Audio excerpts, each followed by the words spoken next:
Sesungguhnya Firaun telah berbuat sewenang-wenang di bumi dan menjadikan penduduknya berpecah belah. Dia bertindak semena-mena, lalim, melampaui batas, lebih mementingkan kehidupan dunia, dan berpaling dari ketaatan kepada Rabb yang Maha Tinggi. Firaun memecah menjadi banyak sekali golongan dan kelompok, serta menindas sebagian di antara mereka. Firaun menindas Bani Israel yang berasal dari keturunan Nabi Yakub bin Ishak bin Ibrahim. Saat itu mereka adalah penduduk bumi terbaik.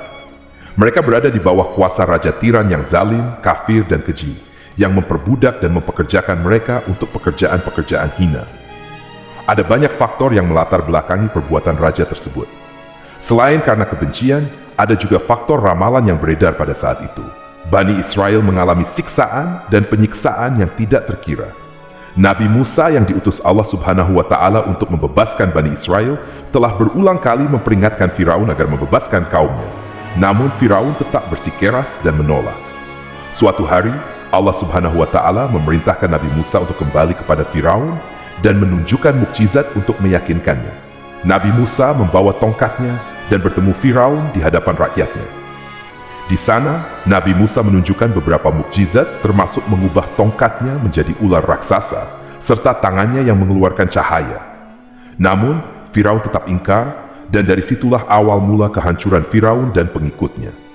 Tentang bagaimana detail kisah lengkap dan kelanjutan nasib Firaun, serta dari mana awal mula keangkuhan Firaun sampai mengakui dirinya sebagai Tuhan, serta dari mana sumber kekayaan Firaun, yang bahkan penasihatnya Qarun bisa membangun istana megah, akan dibahas lengkap. Namun sebelum saya melanjutkan kisahnya, dimohon kepada pemirsa untuk menonton video ini sampai selesai, supaya tidak ada kesalahpahaman dalam memahami isi cerita. Mohon bantu channel ini semakin berkembang dengan cara subscribe, like, serta berikan komentar positifnya. Semoga bantuan pemirsa sekalian menjadi amal jariah dan bernilai pahala di sisinya. Bismillahirrahmanirrahim.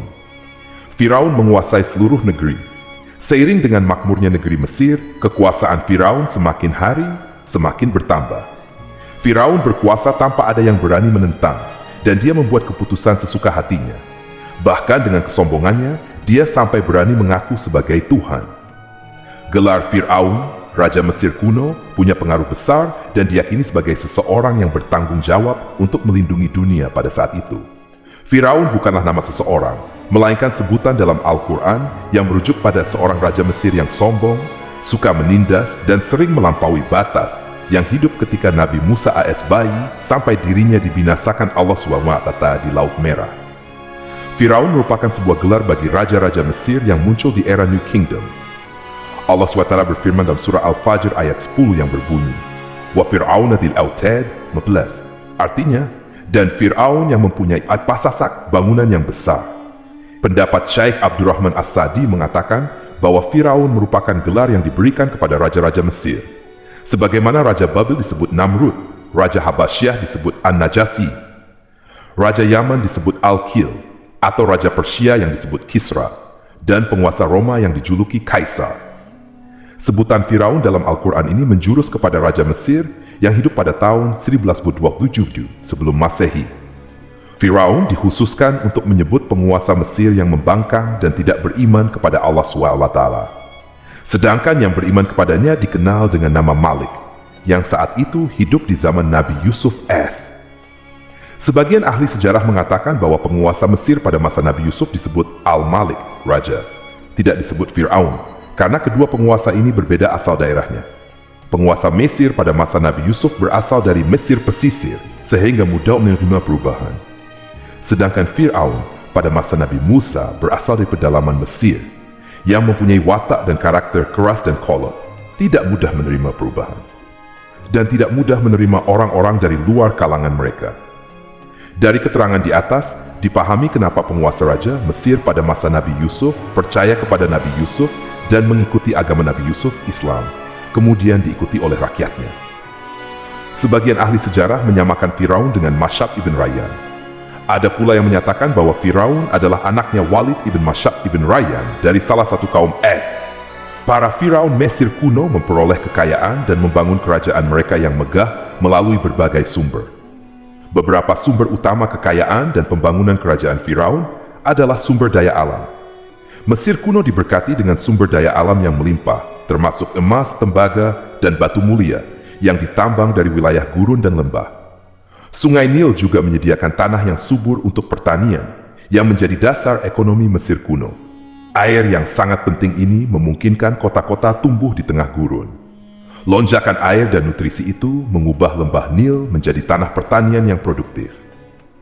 Menurut Organisasi Pangan dan Pertanian PBB, petani Mesir kuno adalah salah satu kelompok pertama yang melakukan pertanian dalam skala besar, menanam tanaman makanan seperti gandum, serta tanaman industri seperti rami untuk membuat pakaian. Sungai Nil mengalir ke utara sejauh mata view 160 mil dari timur tengah Afrika ke Laut Tengah, yang memberikan Mesir kuno tanah subur dan air untuk irigasi. Untuk memaksimalkan pemanfaatan air Sungai Nil, petani Mesir kuno mengembangkan sistem irigasi cekungan. Mereka membangun jaringan tanggul berbahan tanah untuk membentuk cekungan. Kemudian mereka menggali saluran untuk mengarahkan air banjir ke dalam cekungan, di mana air akan menggenang selama sebulan hingga tanah jenuh dan siap untuk ditanami. Selain itu, Sungai Nil dapat dimanfaatkan untuk mengangkut material proyek-proyek konstruksi. Untuk mendapat manfaat dari Sungai Nil, orang yang tinggal di tepi sungainya harus mencari cara mengatasi banjir tahunan sungai ini. Untuk memprediksi apakah mereka akan menghadapi banjir yang bisa mengakibatkan panen buruk, orang Mesir kuno membangun nilometer atau pilar batu dengan tanda menunjukkan tingkat air. Mereka mengembangkan keterampilan dan teknologi baru, dari pertanian hingga pembuatan perahu dan kapal. Sungai Nil juga merupakan rute transportasi penting karena memainkan peran sentral dalam peradaban Mesir kuno. Orang Mesir menjadi ahli dalam membangun perahu dan kapal untuk mengangkut berbagai barang, termasuk ternak, sayuran, ikan, roti, dan kayu. Mesir kuno memiliki perdagangan yang berkembang dengan wilayah Afrika Timur dan Tengah, serta Mediterania Timur. Perdagangan ini tidak hanya mencakup barang-barang mewah, tetapi juga bahan pangan dan bahan baku. Firaun juga memiliki semua tanah di Mesir dan mengumpulkan pajak dari rakyatnya. Raja Firaun juga memperlakukan rakyat dengan kejam tanpa belas kasihan. Ia memeras pajak yang tinggi dan menjadikan kaum Bani Israel sebagai budak-budak kerajaan. Mereka juga menerima upeti dari negara-negara yang dikalahkan atau yang ingin menjaga hubungan baik dengan Mesir. Bahkan, Firaun juga memiliki proyek konstruksi untuk membangun struktur megah seperti piramida, kuil, dan monumen yang tidak hanya menunjukkan kekuasaan dan kekayaan mereka, tetapi juga berfungsi sebagai pusat administrasi dan agama. Proyek-proyek ini seringkali menggunakan tenaga kerja dari rakyat yang bekerja selama musim banjir. Lembah para raja, tempat pemakaman Firaun, juga berfungsi sebagai tempat penyimpanan harta karun dan artefak yang diyakini Firaun diperlukan untuk perjalanan mereka alam baka. Kekayaan dan kerajaan megah Firaun merupakan hasil dari pengelolaan sumber daya yang efisien, eksploitasi sumber daya alam, dan kebijakan ekonomi yang cerdas. Ini semua mencerminkan kemajuan teknologi, organisasi sosial, dan kekuatan politik Mesir kuno. Kekayaan para Firaun Mesir kuno memang sangat luar biasa dan telah menjadi topik penelitian dan kekaguman selama berabad-abad. Firaun juga dikenal karena kehidupan mewah mereka. Sebagai penguasa Mesir kuno, Firaun hidup dengan kekayaan dan kemewahan yang hampir tak terbayangkan, yang mencerminkan kekuasaan dan status mereka. Mereka menghiasi diri dengan aksesoris yang rumit dan gemerlap, serta mengenakan simbol otoritas dan kekuasaan tradisional. Dan Allah memberikan kepada Firaun berupa istidraitul afiyah, yakni hidup sekian tanpa pernah merasakan sakit. Allah SWT mengaruniai Firaun untuk bisa hidup selama 400 tahun tanpa sakit. Tentu hal tersebut sudah menjadi kehendak Allah SWT. Maka tidak ada satupun manusia yang bisa menghalangi, bahkan bagi seorang Firaun sekalipun yang terkenal dengan kezalimannya.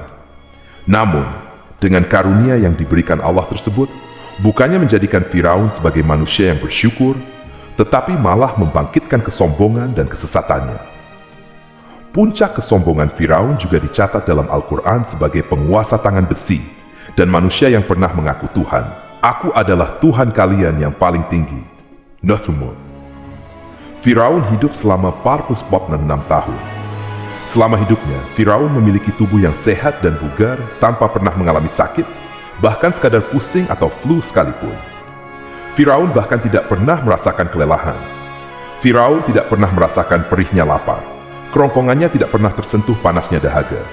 Seandainya dalam semalam saja Firaun dilanda sakit berupa pusing atau demam, maka ia akan sibuk untuk mengurus dirinya sendiri dan tidak berpikiran untuk mengakui bahwa ia adalah Tuhan. Hal ini pun dijelaskan dalam kitab Ihya Ulumuddin dan Qut al-Qulub oleh Imam Al-Ghazali.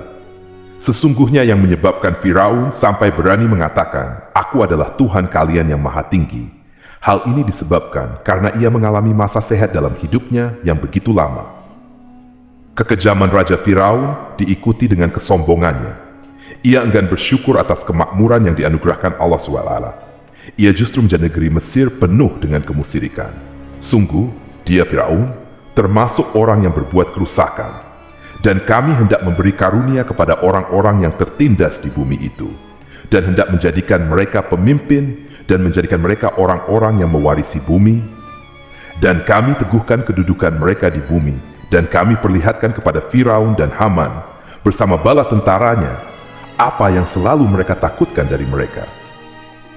Haman, yang merupakan penasihat dan sekaligus pelaksana proyek pembangunan menara untuk Firaun, ikut berkontribusi dalam kesesatan Firaun, dan dia juga yang menjadi aktor utama atas kezaliman Firaun.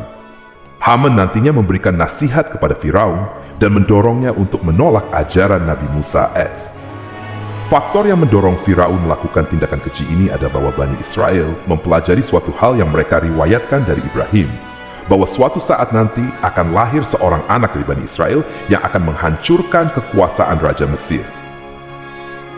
Berita gembira ini terjadi saat insiden antara Sarah, istri Nabi Ibrahim, dengan Raja Mesir, saat si Raja berniat jahat terhadap Sarah, namun Allah menjaganya. Berita gembira ini santer terdengar di antara Bani Israel.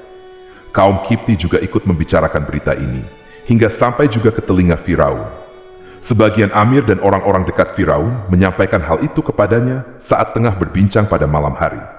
Waktu itu, Firaun langsung menginstruksikan untuk membunuh seluruh anak lelaki Bani Israel untuk mengantisipasi kelahiran anak yang dimaksud. Tapi apa boleh buat, kewaspadaan sama sekali tidak bisa menghindari takdir. Suatu ketika, Firaun bermimpi seakan-akan api datang dari arah Baitul Maqdis, lalu membakar rumah-rumah Mesir dan seluruh kaum Kipti. Namun, api tersebut tidak membahayakan Bani Israel. Saat bangun, Firaun merasa takut oleh mimpi itu. Ia kemudian mengumpulkan seluruh paranormal dan tukang sihir. Firaun bertanya kepada mereka terkait mimpi itu, dan mereka berkata, akan lahir seorang bayi lelaki dari kalangan Bani Israel yang akan menghancurkan penduduk Mesir. Sebab itulah, Firaun memerintahkan untuk membunuh anak-anak lelaki dan membiarkan hidup anak-anak perempuan. Firaun sangat mewaspadai adalah pergi. Bersama saudari Musa itu, mereka pergi ke kediaman Musa. Musa kecil kemudian digendong oleh ibunya untuk disusui. Bayi yang tiada lain adalah anaknya sendiri itu pun langsung mau menyusu dengan lahap. Melihat hal itu, mereka merasa sangat puas dan gembira. Mereka pun melaporkan peristiwa yang sangat menggembirakan itu kepada Asia. Asia meminta agar perempuan yang tidak lain adalah ibunya Musa itu untuk menetap bersamanya dan memohon kebaikan serta kesediaannya. Namun, perempuan itu menolaknya seraya berkata, "Sesungguhnya aku mempunyai suami dan anak-anak yang tidak bisa aku tinggalkan. Akan tetapi aku siap melakukannya jika bayi itu dibawa kepadaku ke rumahku." Akhirnya, Asia mengutus ajudan kerajaan untuk menyerahkan bayi itu kepada ibunya Musa untuk disusui secara rutin. Asia kemudian memberikan berbagai macam fasilitas kepada ibu Musa berupa biaya nafkah sehari-hari, pakaian-pakaian bagus, dan beberapa hadiah istimewa lainnya sebagai kompensasi upah menyusui bayi itu. Akhirnya, Musa kembali ke pangkuan ibunya dan berada di bawah asuhannya.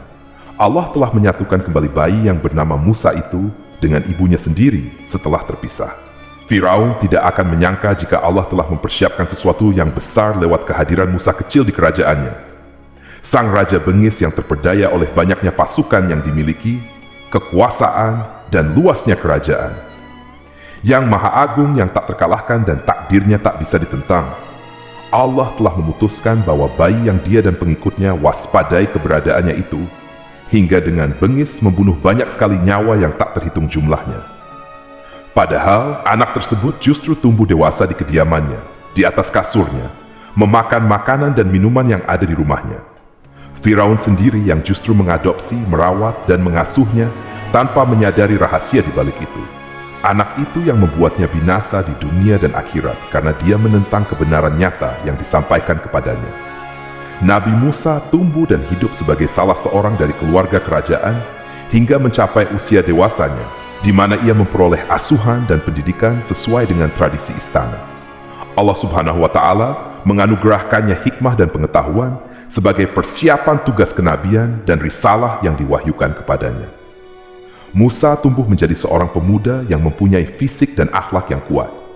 Allah anugerahkan kepada Musa kesempurnaan tubuh dan kekuatan jasmani. Musa juga menyadari bahwa dia hanya anak angkat, tidak ada setetes pun darah Firaun yang mengalir padanya, dan bahwa ia keturunan Bani Israel yang ditindas dan diperlakukan sewenang-wenang oleh Firaun dan kaumnya. Maka dia berjanji kepada dirinya sendiri akan menjadi pembela bagi kaum-kaum lemah yang tertindas. Kekuatan fisik Nabi Musa memang tidak bisa diragukan. Itu terbukti pada saat Nabi Musa mampu mengangkat batu penutup sumur seorang diri, padahal batu itu hanya bisa diangkat oleh 10 orang. Peristiwa kedua terjadi saat perkelahian antara Bani Israel dan orang Kipti, kaum Firaun suku asli Mesir. Saat orang Israel meminta pertolongan kepada Musa untuk mengalahkan orang Kipti, Musa menghampiri orang Kipti tersebut. Dengan tangan terkepal Musa meninju orang Kipti, dan matilah musuhnya itu. Orang Kipti mati hanya karena pukulan itu. Musa tidak sengaja dan tidak bermaksud membunuh orang Kipti. Musa hanya berniat membuatnya jera saja. Karena peristiwa itulah, Nabi Musa pergi meninggalkan Mesir karena Musa takut terhadap Firaun dan tentaranya yang akan membunuhnya. Jika mereka tahu bahwa Musa membunuh orang Kipti demi membela salah seorang Bani Israel, hal ini akan membuat Firaun dan kaumnya makin mencurigai bahwa Musa memang berasal dari Israel, dan pada akhirnya akan memicu sebuah permasalahan besar. Dan pada waktu yang sudah ditentukan Allah, sekitar 10 tahun Nabi Musa meninggalkan Mesir, pada akhirnya Allah mengamanahkan dia sebagai seorang rasul. Allah anugerahkan kepadanya hikmah dan pengetahuan di usia 40 tahun. Allah perintahkan Musa Mesir untuk menghadapi Firaun dan mengajaknya mengakui Tuhan semesta alam. Tugas ini penuh dengan bahaya. Mungkin bisa membuat Musa kehilangan nyawa, tetapi menuruti perintah Allah itu mutlak baginya. Dan ditemani oleh saudaranya Harun untuk membantunya membenarkan perkataan Musa.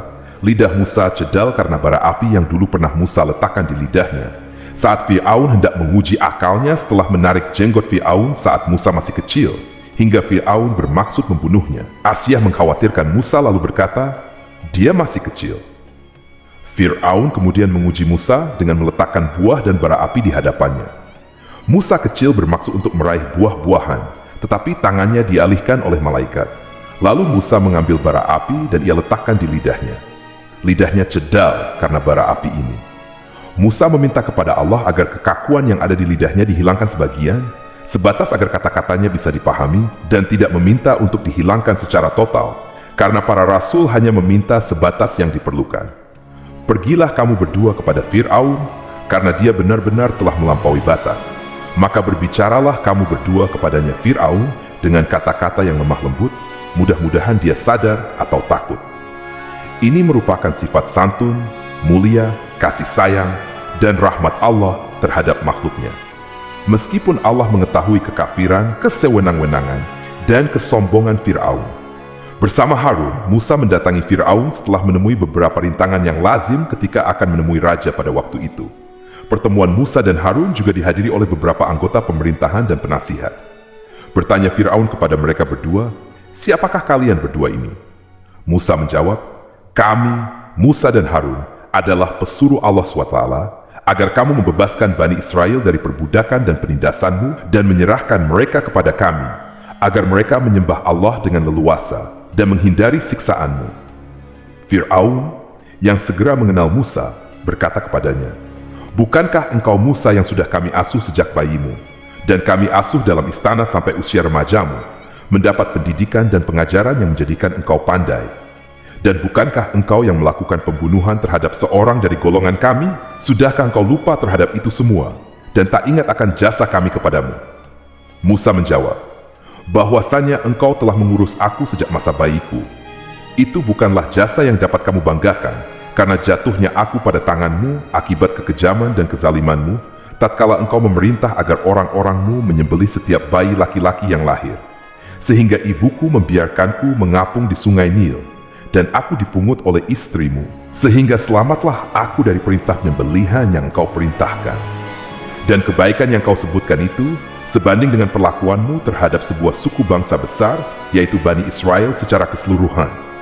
Dan mengenai pembunuhan itu merupakan kehilafanku. Lalu aku lari darimu karena aku takut kepadamu. Namun peristiwa itu merupakan rahmat dan hikmah yang terselubung bagiku. Sebab dalam perantauanku, setelah aku melarikan diri dari negerimu, Allah SWT menganugerahkan aku dengan hikmah, ilmu, dan mengutus aku sebagai rasul. Maka dalam rangka tugasku sebagai rasul, datanglah aku padamu atas perintah Allah untuk mengajak engkau dan kaummu untuk menyembah Allah dan meninggalkan kezaliman serta penindasanmu terhadap Bani Israel, yang kau pekerjakan dan perbudak mereka untuk melakukan pekerjaan-pekerjaanmu dan melayanimu. Firaun bertanya, siapakah Tuhan yang engkau sebut-sebut itu?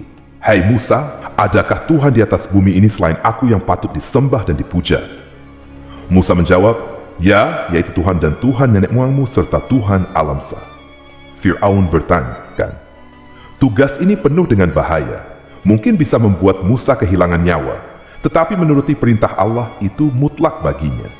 Ditemani oleh saudaranya Harun untuk membantunya membenarkan perkataan Musa, lidah Musa cedal karena bara api yang dulu pernah Musa letakkan di lidahnya saat Firaun hendak menguji akalnya setelah Musa menarik jenggot Firaun ketika masih kecil, hingga Firaun bermaksud membunuhnya.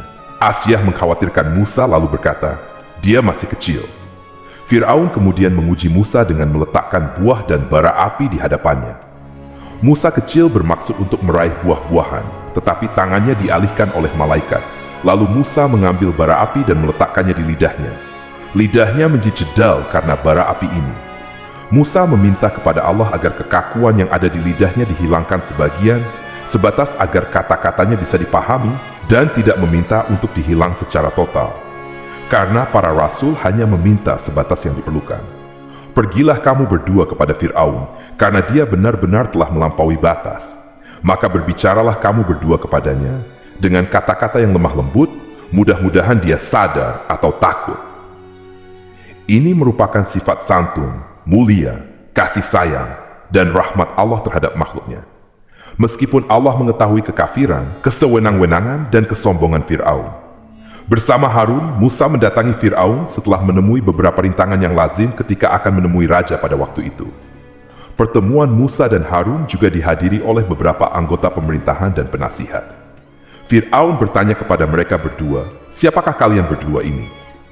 Musa dan Harun adalah pesuruh Allah SWT, agar kamu membebaskan Bani Israel dari perbudakan dan penindasanmu, dan menyerahkan mereka kepada kami, agar mereka menyembah kepada Allah dengan leluasa, dan menghindari siksaanmu.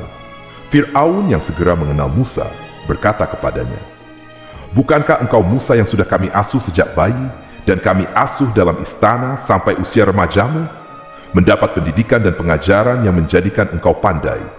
Dan bukankah engkau yang melakukan pembunuhan terhadap salah seorang dari golongan kami? Sudahkah engkau lupa terhadap itu semua, dan tidak ingat akan jasamu kepadamu? Musa menjawab, bahwasannya engkau telah mengurus aku sejak masa bayi. Itu bukanlah jasa yang dapat kamu banggakan karena jatuhnya aku pada tanganmu akibat kekejaman dan kezalimanmu tatkala engkau memerintah agar orang-orangmu menyembelih setiap bayi laki-laki yang lahir, sehingga ibuku membiarkanku mengapung di sungai Nil, dan aku dipungut oleh istrimu, sehingga selamatlah aku dari perintah penyembelihan yang engkau perintahkan. Dan kebaikan yang kau sebutkan itu sebanding dengan perlakuanmu terhadap sebuah suku bangsa besar, yaitu Bani Israel secara keseluruhan. Mengenai pembunuhan itu merupakan kehilafanku, lalu aku lari darimu karena aku takut kepadamu. Namun peristiwa itu merupakan rahmat dan hikmah yang terselubung bagiku.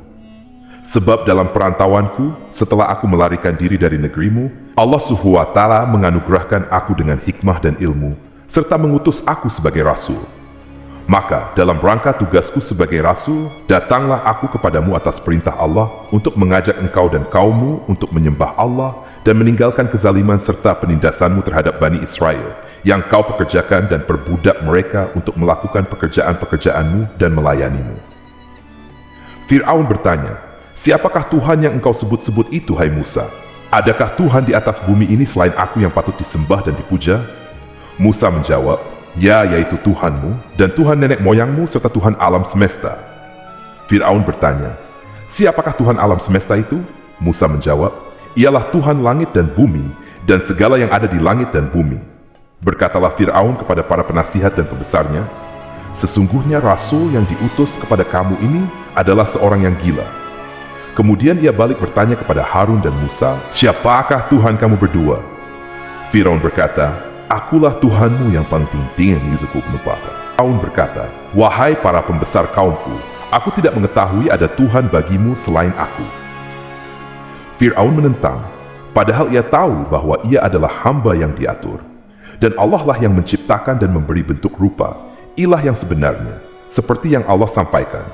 Dan mereka mengingkarinya karena kezaliman dan kesombongannya. Padahal hati mereka meyakini kebenarannya. Maka perhatikanlah bagaimana kesudahan orang-orang yang berbuat kerusakan. Firaun beralih memakai kekuasaan dan wibawa yang ia miliki. Firaun berkata, "Jika engkau menyembah Tuhan selain aku akan memasukkanmu ke dalam penjara." Musa berkata, "Apakah engkau akan melakukan itu sekalipun aku tunjukkan kepadamu suatu bukti yang nyata?" Firaun menjawab, "Tunjukkan sesuatu bukti yang nyata." Maka Musa melemparkan tongkatnya, tiba-tiba tongkat itu menjadi ular besar. Dan Nabi Musa mengeluarkan tangannya dari dalam bajunya. Tiba-tiba tangan itu menjadi putih bercahaya, saking ketakutannya hingga membuat Firaun terkena diare. Dalam sehari lebih dari 40 kali buang air. Namun Firaun sebagai raja yang mengaku sebagai Tuhan, tentu tidak akan begitu saja menyerah kepada Musa. Walaupun telah diperlihatkan 2 mukjizat. Bahkan Firaun berkata kepada kaumnya yang dikhawatirkan terpengaruh oleh mukjizat Musa, bahwa apa yang dilakukan Musa merupakan sihir, dan Musa serta Harun adalah ahli sihir yang datang dengan maksud menguasai Mesir. Salah satu penasihatnya, yaitu Haman, mengusulkan agar mengumpulkan semua ahli sihir dari berbagai penjuru kerajaan untuk bertanding mematahkan sihir Musa, yang tanpa pikir panjang Firaun setujui. Firaun berkata kepada Musa, "Apa yang kau bawa ini adalah sihir. Kami akan melawanmu dengan sihir yang sama." Firaun kemudian meminta Musa untuk bertemu pada waktu dan tempat yang disepakati, dan langsung disetujui Nabi Musa tanpa ragu sedikit pun. Inilah salah satu tujuan terbesar Musa untuk memperlihatkan ayat-ayat, hujah dan bukti-bukti nyata Allah di hadapan khalayak ramai. Dengan bekal pertolongan Allah, Musa yakin akan menang melawan para ahli sihir itu. Maka pada waktu yang sudah ditetapkan, yakni pada permulaan hari saat cahaya matahari mulai terik menyengat, sehingga kebenaran akan terlihat lebih jelas dan nyata. Orang-orang berbondong-bondong menuju tempat yang sudah ditentukan untuk melihat pertandingan sihir yang sudah dihadiri ribuan tukang sihir. Menurut Muhammad bin Ka'ab, mereka berjumlah 80.000 ahli sihir. Mereka sudah dijanjikan hadiah dan uang yang besar jika berhasil mengalahkan Musa. Para penyihir istana berkata, "Wahai Musa, apakah engkau yang mau lebih dahulu atau kami?" Musa menjawab, "Silakan kalian lebih dahulu." Maka ketika tali-tali dan tongkat-tongkat ahli sihir dilemparkan, tiba-tiba berubah menjadi seakan-akan ia merayap cepat karena sihir mereka. Ada rasa takut yang menyelimuti hati Musa. Takut jika orang-orang terkena fitnah sihir dan tipu daya mereka. Namun Allah langsung menguatkan Musa dan berkata yang diabadikan dalam Kuestahan Mab 9, "Jangan takut, sungguh engkaulah yang unggul. Dan lemparkan apa yang ada di tangan kananmu, niscaya ia akan menelan apa yang mereka buat. Apa yang mereka buat itu hanyalah tipu daya tukang sihir belaka, dan tidak akan menang tukang sihir itu dari manapun ia datang." Saat Musa melemparkan tongkat, tongkat berubah menjadi ular besar yang memiliki kaki, berleher besar, dan bentuk yang menakutkan, hingga semua orang lari menjauh. Ular itu kemudian menelan tali-tali para tukang sihir satu persatu dengan gerakan super cepat. Semua orang melihatnya dengan penuh keheranan. Sementara para tukang sihir tercengang dan bingung kala melihatnya. Mereka melihat suatu hal yang sama sekali tidak pernah terlintas di benak mereka, juga berada di luar bidang yang mereka kuasai. Saat itulah mereka tahu pasti bahwa yang mereka lihat itu bukanlah sihir, sulap, khayalan, ilusi, kebohongan, dusta, ataupun kebatilan, tapi sebuah kebenaran yang hanya bisa dilakukan oleh Yang Maha Benar, yang mengutus mukjizat tersebut dengan benar. Allah menyingkap tabir. Kelalaian dari hati mereka disinari dengan petunjuk yang Allah ciptakan dan menyingkirkan gumpalan keras di hati. Mereka segera bertobat kepada Rabb dan tunduk sujud padanya. Dengan lantang, mereka mengatakan kepada semua yang hadir tanpa medulikan hukuman ataupun siksaan apapun, "Kami beriman kepada Rabb seluruh alam, yaitu Tuhannya Musa dan Harun." Fir'aun yang congkak dan sombong tentu sangat marah dengan apa yang disaksikannya ketika melihat ahli-ahli sihirnya begitu cepat menyerah dan mengakui kekalahan kepada Musa, bahkan menyatakan beriman kepada Tuhan Musa dan Harun. Tindakan itu dianggap sebagai pelanggaran terhadap kekuasaannya dan penentangan terhadap ketuhanannya, serta merupakan tamparan bagi kewibawaannya. Fir'aun berkata kepada mereka, "Apakah kalian telah beriman kepada Musa sebelum aku memberi izin? Kenapa kalian tidak terlebih dulu bermusyawarah kepadaku sebelum melakukan tindakan keji di hadapan rakyatku ini?" Dia mengatakan bahwa Musa adalah pemimpin yang mengajarkan sihir kepada mereka dan menuduh mereka bersekongkol. Musa dapat mengalahkan kalian, sebab ia mungkin merupakan guru dan pembesar yang mengajari sihir kepada kalian, dan kalian telah mengaturnya. Sandiwara kalian hari ini tak akan kubiarkan. Akan kupotong tangan dan kaki kalian secara bersilang, dan sungguh akan aku salib kalian pada pangkal pohon kurma, sebagai balasan dan hukuman atas pengkhianatan kalian ini. Walaupun Fir'aun menyaksikan kebenaran, ia tetap tidak percaya dan tidak suka akan keyakinan para penyihir terhadap Musa. Namun, para penyihir yang telah mengakui keimanan mereka kepada Allah tak merasa gentar atau takut. Ketika para tukang sihir sujud, mereka melihat rumah dan istana-istana di surga yang telah dipersiapkan untuk mereka. Semuanya dirias untuk menyambut kedatangan mereka. Karena itu, mereka tidak peduli ancaman Fir'aun. Sungguh, kami telah menghukum Fir'aun dan kaumnya dengan mendatangkan musim kemarau bertahun-tahun dan kekurangan buah-buahan, agar mereka mengambil pelajaran. Mereka berkata Musa, "Bukti apapun yang engkau bawa kepada kami untuk menyihir kami, kami tidak akan beriman kepadamu." Maka Allah mengirimkan kepada mereka topang, belalang, kutu, katak, dan darah sebagai bukti-bukti yang jelas. Tetapi mereka tetap menyombongkan diri dan mereka adalah kaum yang berdosa. Tas Al-Araf. Setelah kekalahan para penyihir Fir'aun dengan mukjizat Nabi Musa, Fir'aun serta penasihat dan para pembesarnya, termasuk Haman, merencanakan penindasan yang lebih kejam untuk kaum Bani Israel dan merencanakan pembunuhan terhadap Nabi Musa. Fir'aun khawatir jika gerakan Musa tidak dipatahkan, itu akan mengancam kerajaan dan kewibawaannya sebagai yang mengaku sebagai Tuhan. Meskipun diingatkan oleh seorang mukmin dari kalangan keluarga Fir'aun agar tidak membunuh Nabi Musa dan menyeru kembali kepada jalan yang benar, serta mengingatkan akibat buruk yang akan dihadapi, Fir'aun dan penasihatnya tetap berada dalam kesesatan. Sebagai balasannya, Allah menghukum Fir'aun dan kaumnya dengan kekeringan dan penyakit bertahun-tahun karena menolak rasulnya. Mereka dilanda banjir bandang, darah yang bercampur dengan seluruh air yang ada. Setiap kali mereka mengambil air, baik dari sumur maupun sungai Nil, pasti berubah menjadi darah segar. Serbuan belalang menghancurkan tanaman hingga tak menyisakan satupun buah, daun, atau rumput. Serangan hama dan wabah katak mengerumuni mereka hingga berjatuhan di makanan, wadah-wadah, sampai-sampai ketika ada yang membuka mulut untuk makan atau minum, pasti ada katak yang jatuh di situ. Semua hukuman itu hanya menimpa Fir'aun dan pengikutnya, sama sekali tidak menimpa Nabi Musa dan Bani Israel. Namun, mereka tidak belajar atau berubah. Mereka tetap kafir dan hanyut dalam kejahatan.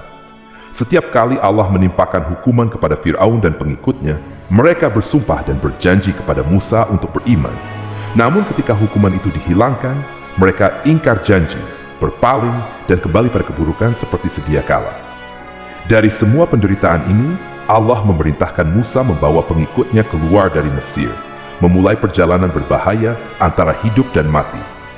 Setelah mengetahui keberangkatan Nabi Musa dan Bani Israel, Fir'aun bersama tentaranya bergerak untuk membantai mereka.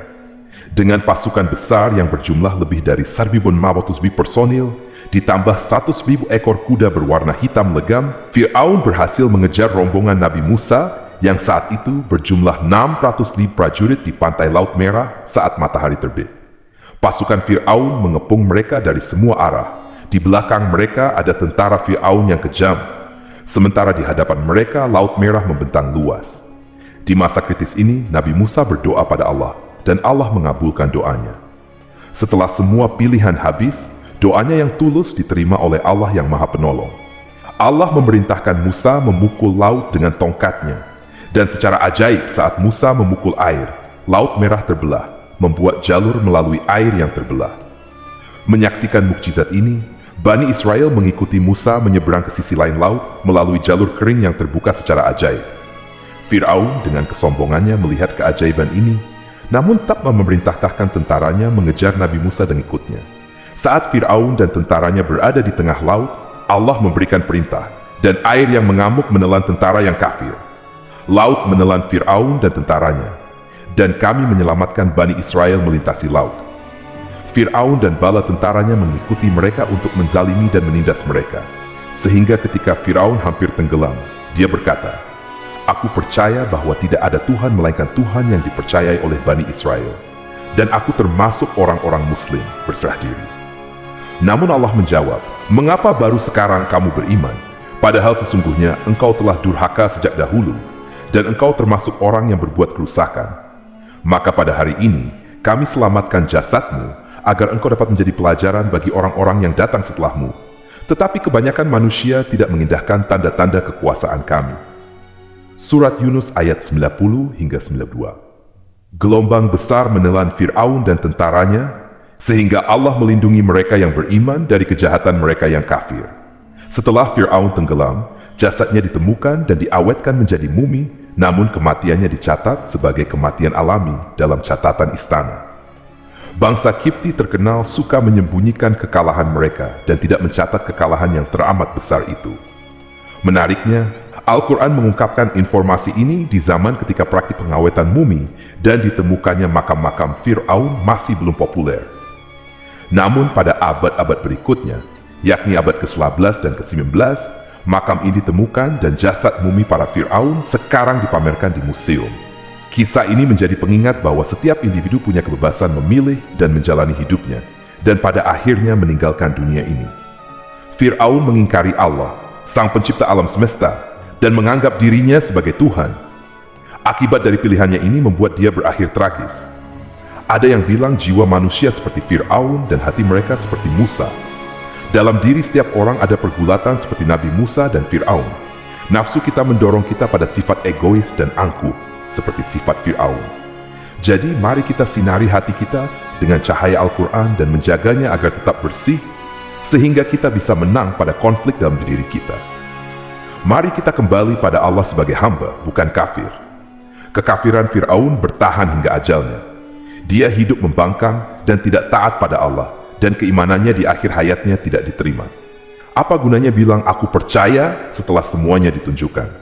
Jika kita masih bisa menonton video ini, kita masih punya waktu untuk bertobat, memperbaiki hidup kita, dan memohon ampun pada Allah.